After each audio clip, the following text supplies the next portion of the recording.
Free fair একটা election এবং নির্বাচন সংক্রান্ত জরুরি সংস্কারগুলো শেষ করে নির্বাচন চায় বলে জানিয়েছে বাংলাদেশ জামায়াত ইসলামী। দলটির পক্ষ থেকে বলা হয়েছে, জনগণ চায় স্থানীয় সরকার সচল হোক, আমরাও চাই জাতীয় নির্বাচনের আগে হোক স্থানীয় নির্বাচন। বৃহস্পতিবার প্রধান নির্বাচন কমিশনারের সঙ্গে বৈঠক শেষে এসব কথা বলেন জামায়াতের সেক্রেটারি জেনারেল মিয়া গোলাম পারওয়ার।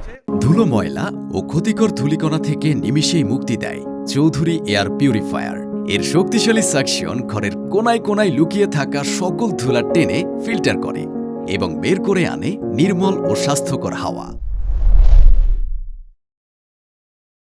তিনি বলেন, নো ইলেকশন উইদাউট রিফর্মস। এক্ষেত্রে সব সংস্কার সুপারিশ নয়, শুধু নির্বাচন সংক্রান্ত যেসব সুপারিশ অতি জরুরি তাই সংস্কার করতে হবে বলে ব্যাখ্যা করেন জামাতের এই নেতা।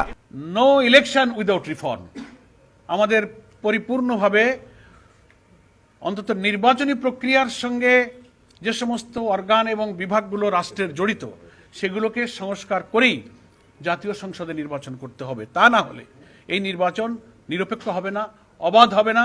পূর্বের যে 3টা নির্বাচনে জনগণ ভোট দিতে পারে নাই সেই নির্বাচনেরই পুনরাবৃত্তি ঘটবে। তিনি বলেন, অন্তত নির্বাচন প্রক্রিয়ার সঙ্গে যে সমস্ত প্রতিষ্ঠান ও অর্গানগুলো জড়িত সেগুলো সংস্কার করে নির্বাচন দিতে হবে। নির্বাচনকে নিরপেক্ষ করতে যে সময়টুকু প্রয়োজন সেটা করে নির্বাচন দিন। 300 আসনে নির্বাচন করার প্রস্তুতি নিচ্ছে জামাত। প্রার্থী চূড়ান্ত করা হয়েছে বলে জানায় দলটি। 300 আসনে নির্বাচন করার সক্ষমতা জামাত ইসলামীর আছে। আমরা 300 আসনে প্রার্থী আমরা প্রস্তুত করে ফেলেছি। প্রাথমিক বাছাই প্রক্রিয়া চলছে, অফিসিয়ালি সেন্ট্রাল ডিক্লারেশন হয়নি, তবে লোকালি বিভিন্ন জায়গায় বাছাই প্রক্রিয়া হচ্ছে।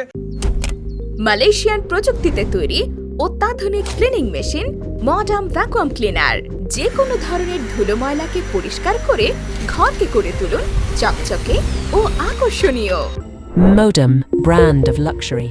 নির্বাচন কমিশনের সঙ্গে বৈঠকের বিষয়ে গোলাম পারওয়ার বলেন, নির্বাচন সুষ্ঠু, নিরপেক্ষ ও অংশগ্রহণমূলক করার বিষয়ে মতবিনিময় হয়েছে। সক্ষমতা ও সীমাবদ্ধতা নিয়ে আলোচনা হয়েছে। 23 দফা দাবি জানিয়েছি। তিনি বলেন, সংস্কার ছাড়া কোনো নির্বাচন নয়, সংস্কার ছাড়া নির্বাচন করলে অবাধ ও সুষ্ঠু নির্বাচন হবে না। সেই সময় দিতে জামাত প্রস্তুত। পরবর্তীকালীন সরকারের এটা দায়িত্ব, নির্বাচনকে নিরপেক্ষ করার প্রয়োজনে যে সংস্কারটুকু ন্যূনতম প্রয়োজন, তার জন্য যতটুকু সময় যৌক্তিক প্রয়োজন হবে জামাত ইসলামী সে সময় দিতে প্রস্তুত। VOD Bangla news desk. আমরা কোনো দিন